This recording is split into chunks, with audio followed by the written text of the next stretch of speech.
গোপন সংবাদের ভিত্তিতে জানা যায়, সুন্দরবনের কুখ্যাত ডাকাত ছোট সুমন বাহিনীর সদস্যরা বাগেরহাটের মোংলা থানাধীন সীমান্ত খাল সংলগ্ন এলাকায় অবস্থান করছে।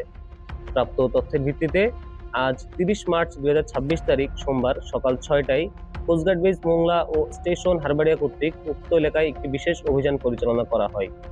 অভিযান চলাকালীন সুন্দরবনের কুখ্যাত ডাকাত ছোট সুমন বাহিনীর একটি আস্তানা চিহ্নিত করে তা ধ্বংস করা হয়। এছাড়া ডাকাতির কাজে ব্যবহৃত একটি ওয়াকিটকি, রান্নার কাজে ব্যবহৃত নিত্য প্রয়োজনীয় দ্রব্য সহ আরও অন্যান্য আনুষঙ্গিক মালামাল জব্দ করা হয়। এ সময় কোস্টগার্ডের উপস্থিতি টের পেয়ে ডাকাত ছোট সুমন বাহিনীর সদস্যরা সুন্দরবনের গহীনে পালিয়ে যাওয়ায় কাউকে আটক করা সম্ভব হয়নি।